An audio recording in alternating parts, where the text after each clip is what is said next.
Hi, everybody. Welcome to the March meeting. Somehow it's March already. It snowed last week here in Portland.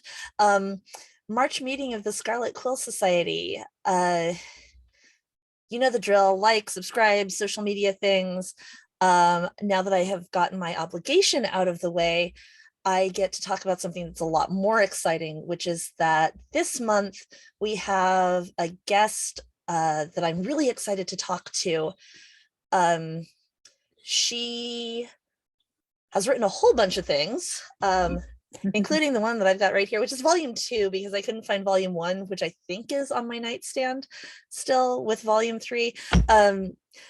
But she also runs an Airbnb for a huge number of mystery themed cats, some of which she has promised may pop up during the video. My cats are also likely to pop up. My dog is likely to pop up. Bear with us. This is how living at home and working at home works. But Angie has written series like Weird USA, Sorry We're Dead, Hazeldean, Sink or Swim, and tons of articles and short stories. So when we talked to Angie and said, hey, we're talking about tropes this year, do you want in? She sent me a casual and tentative thumbs up in Facebook, I think is how I would say it. But so we're really excited.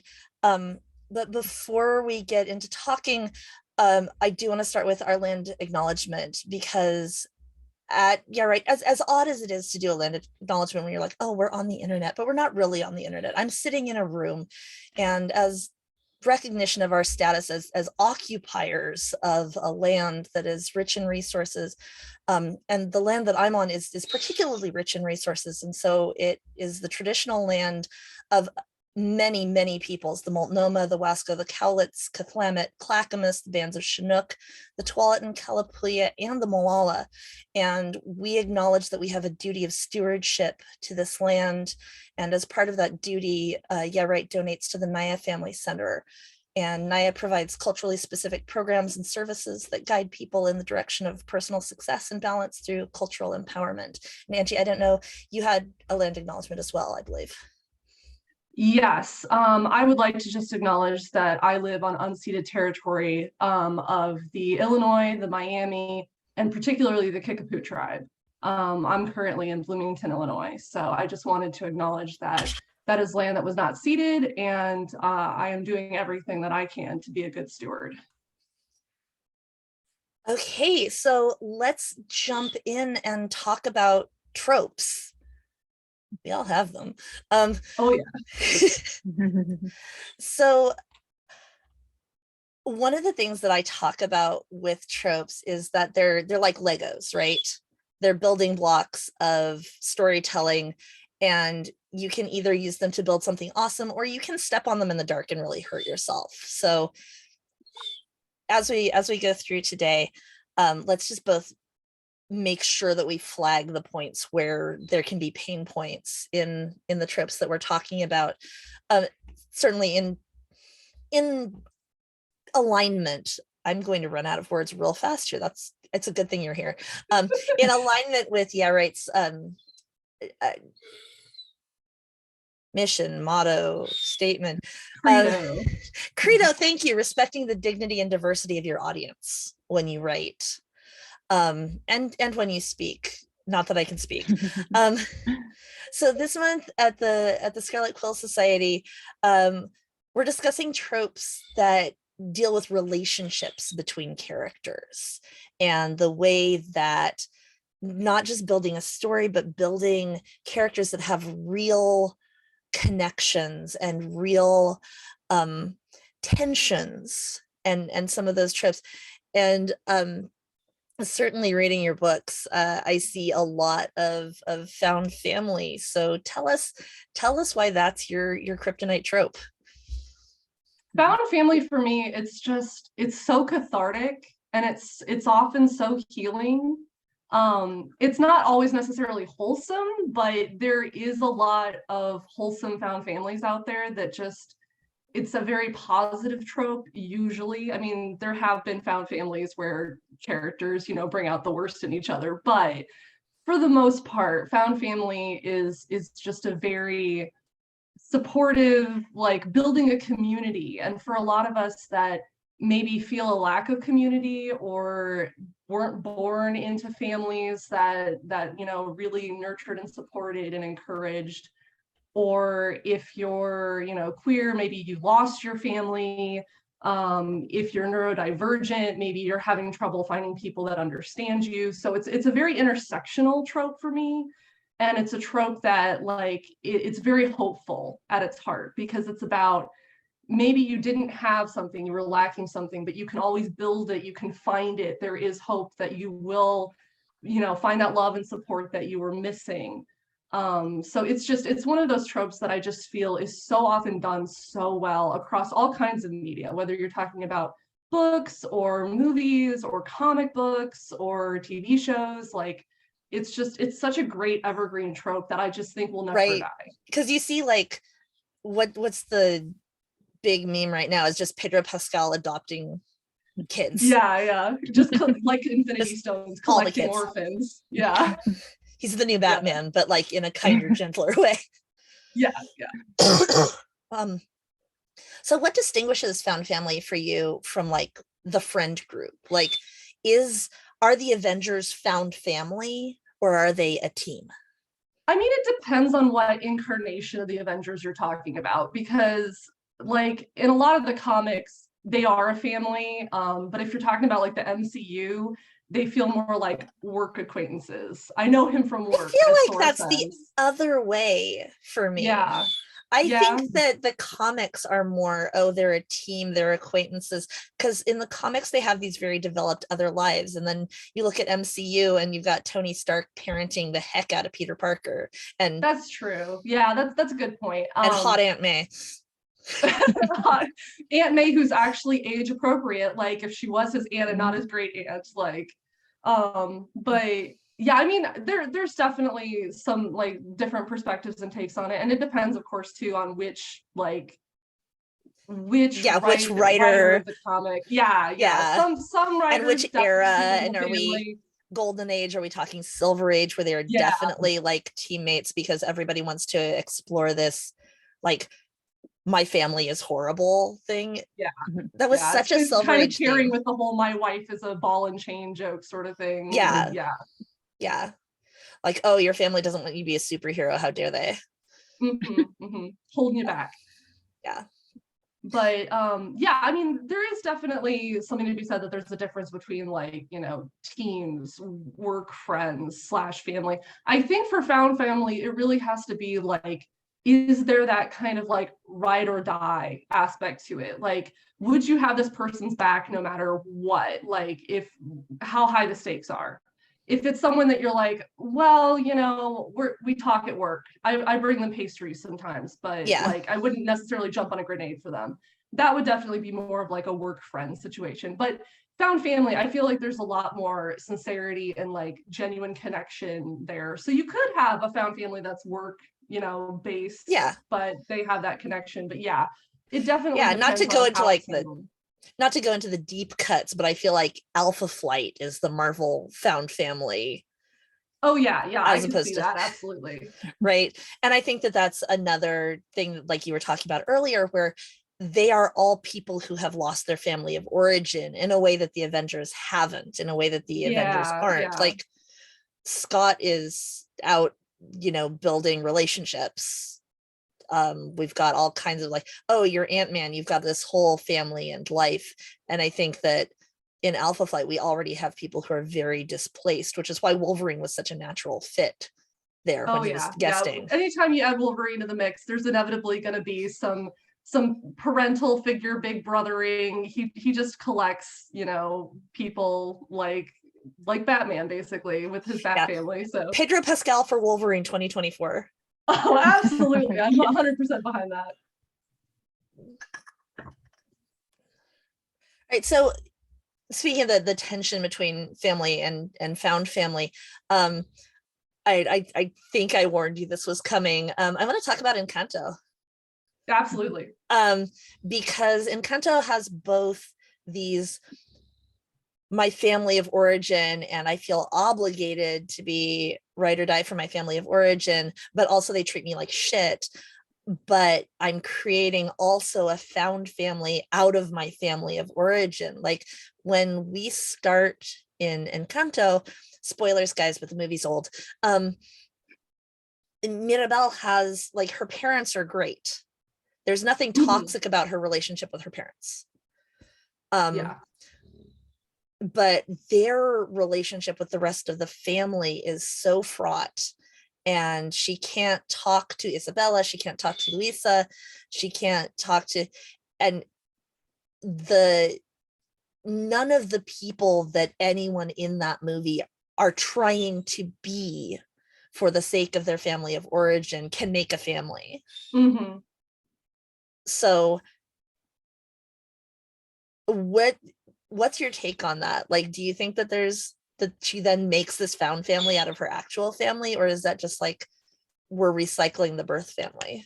No, I think it's very much she's making a found family because, again, they, as you say, they aren't their true selves until she manages to connect with them and pull them through the generational trauma. And like, you don't have to be what the family expects you to be. You don't have to be what grandmother expects you to be.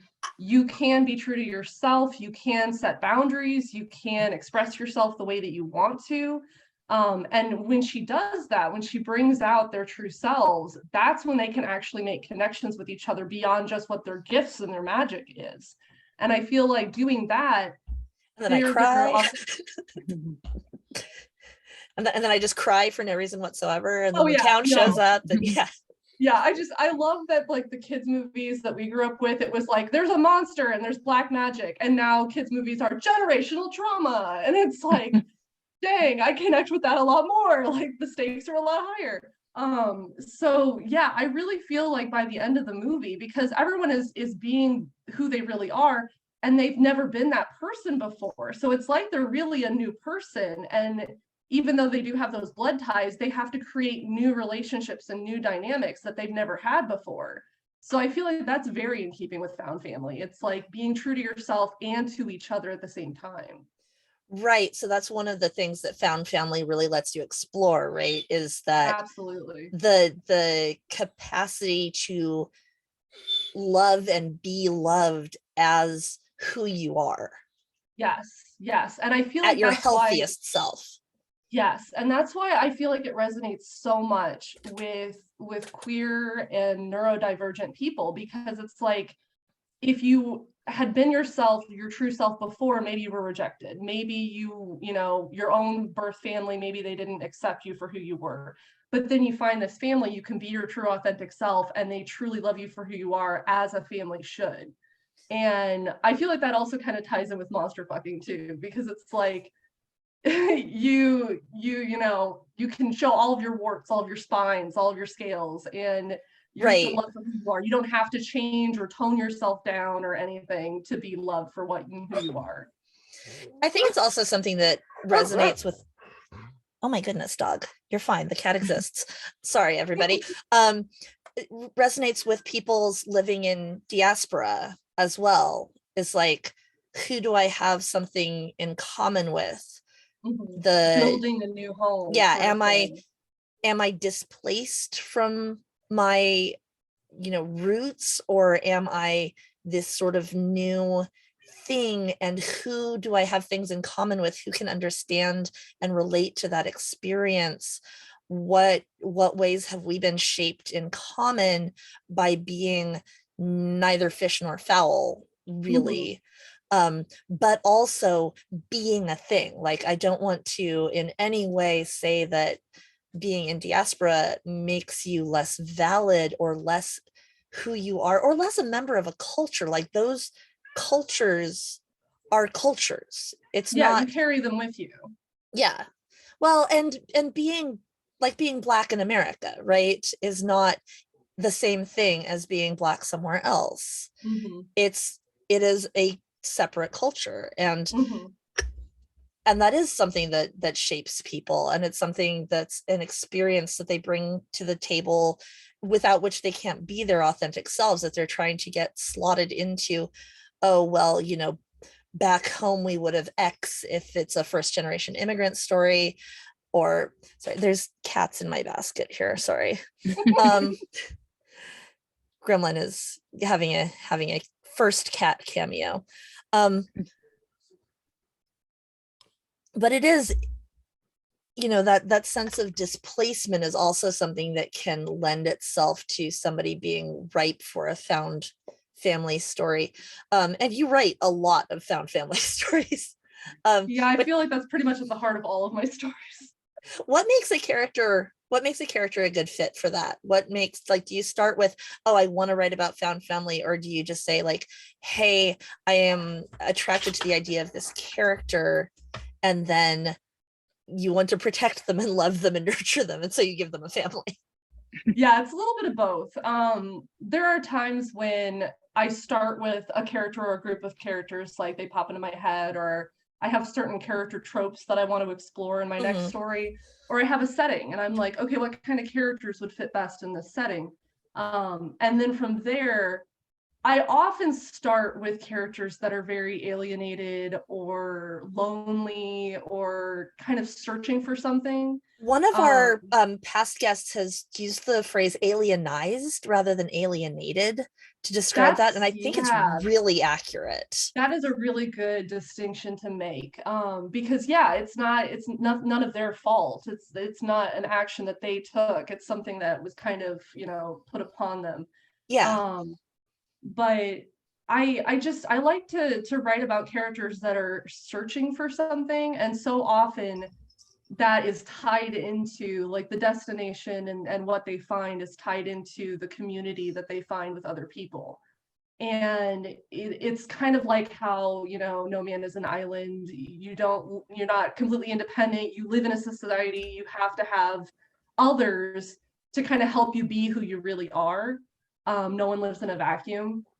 Hmm. And I do really like the idea that, like, humans are pack animals. We are, we do best when we have others with us to either like call us out on our bullshit, or to help us grow and develop, to teach us new things and new perspectives. So it's really like you kind of need other people to be yourself. You can't just Yeah. be yourself, by yourself. And in the absence of that, we will pack bond with the Mars rover. Exactly. Yeah, or the Roomba that we stick googly eyes on. So Right. The Roomba, or God, speaking of family tropes, throw those googly eyes on everything everywhere all at once. Have you seen that yet? yes. Oh Right? my gosh. Talking about generational trauma too. Yeah. So Yeah. And diasporan peoples and alienization, and yeah. oh yeah. Yeah. Very much so. Yeah. Um, so I think you just covered the next question that I had written down to get to, which is, why do we need found family stories? What is there for us as readers that we get out of that? Is it just this, like, I'm going to live vicariously through the idea there can be a found family, or do we actually develop some of those tools through writing and reading found family stories? I think it's both, honestly. Because like, especially nowadays with COVID and everything, and trying to isolate and trying to distance and stuff like that, we're craving that sense of community. And so for a lot of us, there is that living vicarious. And you might be in a position where your work is consuming your life, or you don't have time to actually go out and seek those connections. So if you can live vicariously through these characters, it kind of soothes your soul a little bit. But I do think, yeah, we also use it as kind of like a tool or guide or reference. Like, it is possible to go out and make your own family if you have, this sense of isolation. If you feel like you're lacking a community, you can go out and build a community.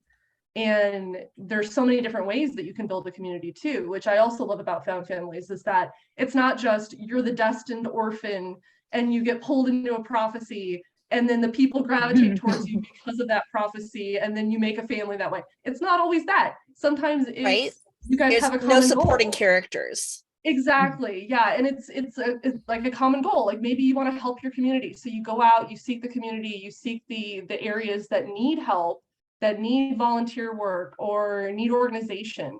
and you go out and you seek those causes, and that's how you can build a found family too, is with shared goals and everything else. And it also lets us model what a family can look like that is not, if you hear horrible chirping, the cat has gotten the squeaky mouse. I don't know if it's going to show up on the mic because I got a new mic like a month ago.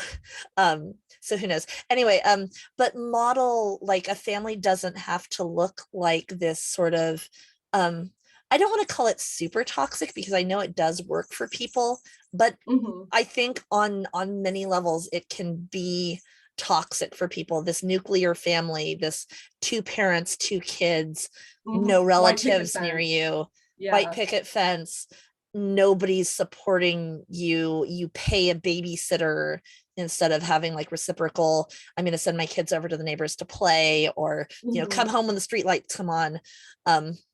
Or multiple generations living in a family, which has been Yeah. kind of seen as like, that's not what you do. You reach a certain age, you move out, then you Mm-hmm. start your own nuclear family, and it's like, maybe that doesn't work for everybody. And this is new, So right? Like this is essentially sort of a novel um industrialized family thing. Like it's capitalist construction, yeah. yeah, like it's really just since like the 1950s. Like that's baby culture. Yeah, So and it's a very Western thing too, because I feel like that's not the case in a lot of other countries. So yeah, yeah. And I was going somewhere with this. Do you is that an influence in like pulling from older stories and older source material? Like I know a lot of your stuff is set not now and not as mhm, recently as the 50s. mhm. So Yeah, I mean, there is definitely, like, I do love the sense that, prior to McCarthyism, we had multiple family members living in the same house. You had that sense of community with your neighbors. Like everyone on the street knew each other, were friends, did things together, that community, as I keep harping on. I love the yeah, idea and I that I don't want to like downplay the effects of redlining mhm. there in terms of who was in your community and who was Oh next to yeah. you and was your neighbor like Mhm. you, but also Mhm. so anyway, sorry, had to No, no, sidebar you're that. fine. You're absolutely fine. And what you were saying earlier too about how like we learn to not model toxic Mm-hmm. situations through found families too, because like so many folks are born into, abusive family situations, or bigoted family situations, or all of these. Even just a toxic family situation where like everyone means well and none of you fit. Exactly. Yeah. Because I mean, there's tons of people that it's just like, my parents did the best they could. They truly loved me, but they didn't understand me. And we couldn't meet at the same level, or we didn't Yeah, have the or same needs. and they were carrying their own generational traumas, which I Mm-hmm. understand, but also which were hugely damaging to me as a child. Or, Mm-hmm. I think there's a kindness that we can find for families that weren't necessarily healthy, but also that doesn't mean that you have to put up with that Mm-hmm. or that we should It doesn't have to be the valorize that. only way to Yeah. live, basically. Yeah. And yeah, I mean, personally, I had, loving parents. I had, a very sweethearted brother. But it's just, my family didn't have a lot of the same family traditions, or like we didn't have a close family situation. A lot of my distant relatives lived far away, and I didn't have a lot of contact with them. And so it did feel kind of like we were just this one tiny little unit. And so I had, friends growing up that like, oh, we did all these different family vacations, and this is a tradition we do for every Right. They're holiday. And talking about like, oh, I was super, super close to my cousins. They were like another yeah, set of yeah, and like, siblings. oh, we all get together and we all do these fun things together, and we have all these inside jokes and stuff. And I'm like, that sounds really nice. Like, I wish that What I would could that be have like? those. Yeah. And so it's not like I had a horrible family life. I absolutely didn't. It's just that there were so many things that I wanted and I yearned, and we just didn't have those things. And it's just the nature of the beast, with my dad's work and the fact that we weren't a super demonstrative family. Like we weren't the kind of family that did a lot of hugging and cuddling and I love yous every days and stuff like that. And so it's just kind of like, sometimes I long for stuff like that. And I wonder what it would be like to have that sort of, you know, scenario, that situation from a young age. And so that's part of why I feel like I'm drawn to found families too, is that it's like, you can craft them to be what you were missing or what you were longing for. And you can kind of get that satisfaction that you didn't have before. So yeah, I mean, it's just, I feel like so much of it is so cathartic as a writer. Like it's so cathartic to write it. As a reader, as a media consumer, I love, you know, getting those emotions and getting those experiences through my media. So yeah, you talked too about toxic found families earlier, and I want to like poke at that a little bit. Talk to me about early season She-Ra and the Horde babies and their toxic family. Yeah, like just the whole super competitive, super like stressful, like all these expectations and like destructive, damaging expectations. We expect you to lead an army and be child soldiers and go out and conquer people. And it's like hashtag Ender's Game. Yeah.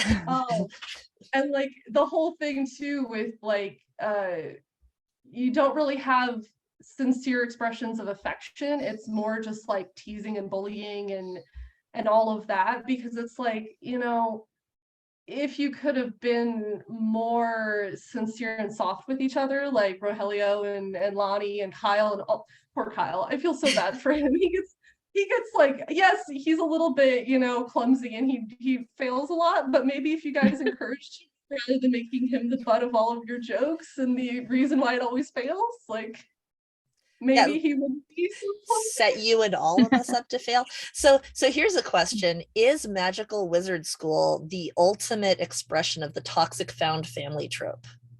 Oh man. I mean, you got everybody segregated into different houses based on not just that magical wizard school, all the magical wizard schools. Yeah. Yeah, I don't know. Like, I feel like anytime you base a found family around like a school system or right, like which is necessarily effectively, certainly once you're basing it on the British public school system, you are in this. Yes, thank you. I feel like you're kind of definitely going into fascist territory. Right, like, you're starting with a toxic environment. Yeah, you can't really build something positive with that sort of framework. Like, how can you take that that institution that's like already corrupt at the heart and then make, you know, you kind of have to tear it down from these like in spite of families instead of because of families. Exactly. Yeah. Like maybe you could have some positive stuff come out of that, but it's definitely going against the grain. It's going against the flow of what they intend. So yeah, I don't know. Anytime you have something that's regimented like that, like where there's tiers and there's like, you know, tests and things that you have to pass to like get to, and this artificial competition, which I think is something that we've talked about 10 minutes ago, right? Is artificial competition in found families, artificial competition in families of origin. Yes, absolutely. Oh, Christine, bringing in the Sharon Maguire. Yes, absolutely. So I said what I said. Magic schools are toxic. Yeah. So I have to confess, I've only read the first one of the Wayward Children series. I love Maguire a lot. Like she's one of my faves. But I just haven't gotten around to reading the rest of those. But so the question, just for everybody that's not in the Zoom and doesn't have the chat, is what about Maguire's Wayward Children series? Is that still a toxic magical school? And my answer is yes. Yeah, I mean, the positivity from that series, from what I know of the series beyond the first book, is what happens outside of that framework. What happens outside of the school / orphanage itself? Who are the people when they're not being artificially stressed by this toxic framework? Yes, absolutely. That I feel like that's key there. Yeah, and so that lets us play with the trope, but it's still a toxic trope. It's still a Lego. It's still a midnight Lego, really. Mhm. You have to be aware of the toxicity of the school environment. You have to either let your kids get outside of that school environment or just treat that as the how we got together part of the trope. Um, the reason we're in the same place at the same time. And I get it. Like, I really do get it as a writer and as an editor.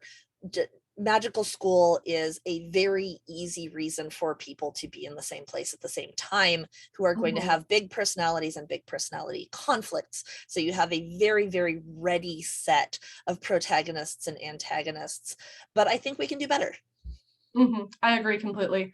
And I mean, I think that's such a common trope just because it's familiar. People know how to market that, they know how to talk about it, they know what's expected from it. So I feel like that's why it's getting used so much. But And yeah, like most definitely. familiar tropes, it's full of pitfalls. It is full of Mhm. really sharp pit traps, Mhm. because once you start with a familiar trope, you're not doing as good a job examining it Mhm. and You just examining. accept it without question. It's just And the like, next oh, this thing is you what it know, you is. have anti-Semitic goblins in your books, whether or not you are anti-Semitic. Yeah, for real. Um, but yeah, and that's the thing, as you say, it's so easy to get complacent. Mhm. You need to not be complacent. And I feel like it's just boring and lazy sometimes. Like if you use the super familiar trope, you're not pushing yourself as a writer to do something that's new or different or interesting. And as a reader, like you know what to expect for all the beats. And that is part of the beauty of tropes, is it's very comforting, it's very, easy to Yeah. read because you know what to expect. But if you can anticipate every single one of the beats and you know exactly what's going to happen, it's not nearly as interesting as being pleasantly surprised when it veers in a different direction. Yeah. We talked a lot last month, without you, about the things that a writer brings to the story that are unique, which is the characters and the world and these scenes that they want to write, how the characters talk, what the characters do, um, and then like using tropes to fill in the gaps to get from one of these to the other. Yeah, And using tropes as like jumping off points or building blocks, as you yeah, said, instead of just that's just what it is. It's just trope after trope. so some of your characters, some of the people in your family are pretty tropey. Oh yeah, Let's I fully admit that I use a lot lean of all the way in. tropes. Yeah. Yeah, I mean, and I love my tropes, and I lean into a lot of them, a lot of the same ones over and over again. But I feel like it's because How do you lampshade those? How do you call that out for yourself and in your work, and how do you push on the things that you find problematic about those tropes? Like, if you have a specific example in mind, that's um, roll with it. I'm trying to think. If it's not in Hazeldean, though, I don't know it. um, Let me think. Good question. Let's talk about my boy Yanto. Oh, I love Yanto so much. Um, No, but I mean, he's a perfect example of this, right? yeah. He's two tropes sandwiched together. He's a werewolf. Sorry, guys, spoilers. It's not obvious from the beginning though. Yeah, yeah, yeah. And but he functions the opposite of where a werewolf usually functions in a story. Yeah, he's not like an aggressive, like in your face, like bold, brassy sort of guy, like so many werewolves are in fiction. Well, and the Um, whole story doesn't turn on him being like helpless to his animal nature. no, and I definitely wanted to avoid that. Anytime you're talking about like shapeshifters and stuff like that, it's so easy to fall into the whole like dehumanization of it and like stripping people of agency where like they're at the control of the animal half or whatever. The way that I want to look There's at a huge racialized line in that, right? oh yeah, for real. And that's another thing too, try not to fetishize Mm-hmm. or exoticize someone, especially if you're talking about a shapeshifter of color. because I have other shapeshifter characters that are, you know, Black, or they're biracial, or they're Native American. And I definitely don't want to fall into really shitty racial stereotypes and cliches and stuff. But the way that I try to look at it is kind of as you're both the animal and the human at the same time. It's not one or the other. It's just as if, like, if you're, you know, That's a part bisexual. of you. Yeah, Yeah, that's a yeah. part of you that's not going to change, which brings us back to monster fuckers. Um, Nice segue there. yeah. Um, You asked if you could say monster fuckers. We are saying monster fuckers. We are saying monster yes, fuckers a lot. yes, Folks, there will with be more pride, monster fucking in October. Um, which I'm super looking forward to. I'm absolutely going to be tuning in for that one because you can never have enough monster fucking in your life. But yeah, as like Guillermo del Toro likes to say, if the monster has to become a human at the end of the story, you have failed. You, like, this is not the end goal. It's about embracing the monster for who they are and not trying to change them into something that they're not. right, the Shrek solution. Yes, yes, Shrek is so good. I love Shrek. But yeah, like with Yanto, it is very much trying to walk that balance of treating him with dignity and trying to make him a fully realized human, and not just a damsel in distress, and not just like he's more complex than that. At least I hope that he is. I try to make him more complex than that. And I try to give him an arc where he can grow and like heal, because so much of his story is about He's got huge generational trauma. Yeah, oh my gosh, like his just the breed of werewolf he is, and just the inner compulsions that he has. I also with Yanto, it's kind of like my commentary on like obsessive compulsiveness, and how and poor boundaries. Like his boundaries are awful, bless his heart. Yeah, and watching, but does it give you a chance to like, family is the people that not just respects your boundaries but helps you build those when you don't have them? Yes, very much so, about having that healthy support system. But yeah, with him it's more about like healing and overcoming the trauma in really positive ways, and not falling back into the toxic patterns and things like that. And finding a place where you can be comfortable in your own skin, and like actually have the grounding that you need to grow properly and become a fully realized person, instead of just survival tactics. And just like that constant, he's basically constantly dealing with post-traumatic stress and constantly dealing with anxiety attacks, and like how can you move a person past that so that they can actually be a person instead of just coping mechanisms. Right, yeah, exactly. Have I missed any of my questions? So found family, cycling way back to the beginning of what we were talking about. How do you get a character interested in being part of a found family? If that's the trope that you want to play with, do you look for a character that is very lonely? Do you take a character that is not otherwise lonely and then strip them of, certainly we were talking about werewolves.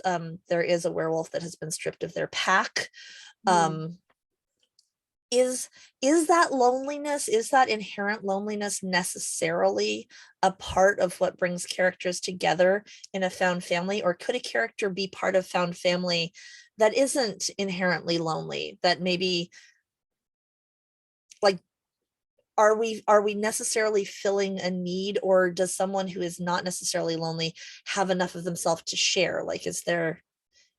I think it could come from either direction, honestly. I often write from the pre-existing loneliness, finding completeness, because I feel like that's a large part of me, and my journey through life. So of course, because nobody writes for therapy. Absolutely not. I know, No, never. None of our own problems. We don't put our own stuff into our books. What are you talking about? We don't have self-insert characters. No, absolutely not. So like personally, I often write from that perspective going into the found family, but I've found plenty of found family stories, and I think I should like challenge myself to write from the other perspective a little bit more.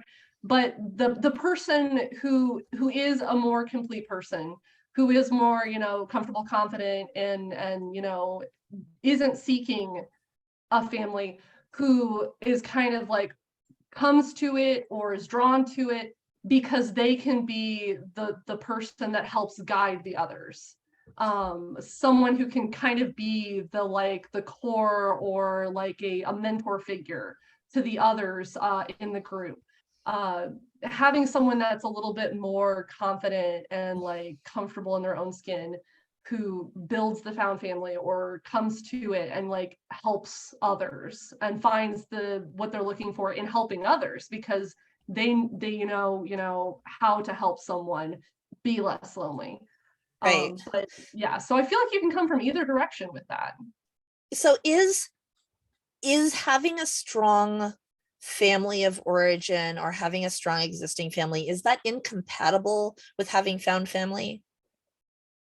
I don't think so. I mean, I think if you don't have one, obviously you're going to be a little bit more drawn to it. But if you've had that strong family of origin, you know what it feels like to have that, you know, that community. And so if you find others that are, you know, that didn't have that, you want to help them have that same, you know, experience. You want to help them feel all that joy and love and support that you had. So it's kind of like a passing it on sort of situation. Instead of just seeking to fill a hole, you want to help somebody else and pull them out of that hole, maybe. Right. Um, what what else? I know when we were talking earlier, one of the things that I've said to you is that, can we do this with characters that aren't decontextualized? I know a lot of your writing functions with like characters being brought to an isolated experience, whether it's Mm-hmm. a town in the middle of nowhere or a ship in the middle of nowhere, Mm-hmm. or um, how do you can that happen against the backdrop of, oh, we're also in a busy city, or we're also surrounded by things like, oh, our family of origin is still in contact with us and they're Mm-hmm. semi-toxic, or you know or does that just like I have no idea what I'm trying to ask. Something I kind of feel, purity of the yeah. trope. Yeah, I mean, the whole isolation aspect of it, I feel like that is, I mean, in my own writing, that is extremely common, because like Hazeldine's out in the middle of nowhere. The Sappho is, you know, just voyaging around the world. Even in Weird USA, they're on a road trip. They never Mhm. stay in one place for more than a couple of days, and they don't have contact with their parents because they never had that close relationship with their parents. So they're just like on the road. Um, that's a really good point to point out, because I somehow never really made that connection with my own writing. I do with Sorry We're Dead, which is my paranormal noir duology, which hopefully will be a trilogy at some point. Um, I do have characters set in, it's New York City, it's the 1940s. Mhm. So I mean, obviously you have a giant metropolis around them, Yeah, but even then, it's a noir story. It's almost always taking place at right. Noir night. is such a capsule. Exactly. It's like you're alone in the big city. Like the city itself is this giant impersonal thing that's just New kind of, York oh, does that too. Like yeah, as a setting, I think New York is and New Yorkers are gonna get all in my DMs about this. My mentions are gonna be crap. But New York is a lonely place. It is an it's a very liminal iconically space. lonely place and a liminal space where you have these pockets of communities. Mm-hmm. Um, The I actually use neighborhoods. Chicago for this a lot as well in my work, Mm-hmm. because Chicago has such defined neighborhood boundaries. Like you can literally draw your neighborhood boundary on a map in a way that in Portland I cannot do. I technically they have neighborhood boundaries on the streets, but the neighborhood culture doesn't change Mm-hmm. between Faux and whatever is south of us. east of us, west of us, north of us. Oh God, it starts. Christine's like, I don't know. Why can I not do this? It starts with the, oh, I almost moved there too. But you know, so whether you're sort of in Hawthorne, there are a couple of very, very distinctive neighborhoods which are created by the city literally laying it out so that the pores can't come in. Mm. Laurelhurst has a defined boundary that you can draw on a map. Um, Brentwood, Brentwood. Um, but so but there's not a lot of that. And New York, despite the fact that it's in a grid, you know where your neighborhood boundary is. Chicago, despite the fact that it's in a grid, because there's no mountains, there's nothing to stop this city from just happening. Except for the lake, of course. Yeah, but even you bump into the lake and you just kind of like, oh, you're in Gary. Mm-hmm. And then the news says last night in Gary, and nothing good is happening. No, never. Never. Sorry, Gary, Indiana. No, I'm not. Stop being like that. See, it's just all cat cameo here all the time. So, but New York is, and so many authors have taken advantage of that. My personal favorites, of course, are Andrew Vax and Rex Stout, both writing I noir. still need to read those. You Ever since do? you Oh my recommended them to God. me, we had a customer who came into Barnes last night actually, and he wanted to order the entire series. He had them like all printed out on That's like a typewriter million paper. books. And he was like, yeah. He was like, my son is 15. He's getting into mysteries. I want to get the Yes. entire series for him. And half of them we could not get. They were like out of print by our standards. And so we were like, Yeah. I'm so sorry, maybe you can find US books online. And I was just like, I can't believe that these are going out of print. Like this is They're Rexed so out. good. It's time for a big re-release of those. They have held up so well. Speaking of books that lean into all the tropes and then land them and stick the landing consistently, like Rex Stout's politics are so good. And it's not, this is what I think of when people are like, oh, this book is of its time. I'm like, this book was written in Jim Crow. This book was written in the pre-civil rights movement, and it's holding up. It has a huge diversity.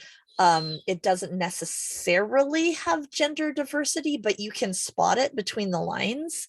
Mm-hmm. It has sexuality diversity, it has racial diversity, and it has racial diversity that is handled well. That is never, it's never played for a laugh. It's not exoticized. That's just who the person is. Folks, if you have not read Rex Stout's Nero Wolfe mysteries, go read them. Please, you are in for such a treat. And there's so many of them. You're not going to run out anytime soon. I am absolutely going to be hitting up the library soon and starting that series because I keep thinking about how much you love them. And I love mysteries. It's a shame that I haven't read them yet. Like, obviously I love mysteries. I'm holding Whimsy right now, so. Oh, Peter, Lord Peter. Currently he's known as War Crimes Whimsy because he's always up to shenanigans, but yes, poor little He's Peter. such a little shit. You could have gone with Gherkins. He'd be such a good Gherkins. Well, it's funny because you never know exactly what you're going to get when you name them. So yeah, if I had only known, at least I didn't name him Cadvile. So that's one thing. I mean, there's an argument to be made that Lord Peter Wimsey was quite the scamp. I mean, he definitely had his wild days, I'm sure. Before the PTSD. Before World War I happened, and Speaking of movies that not movies, series that handle generational trauma and PTSD and found family with Bunter. Yep. Bunter and Harriet. Is that the closest expression of found family? Is that like symbiotic butler relationship? Yeah, the Batman relationship. Yeah. I don't know. I mean, you look at Tolkien too. Like he definitely wrote about those incredibly powerful, forged by war male friendships. So yeah, for sure. Go through the trenches together. That definitely creates a bond that you can't break.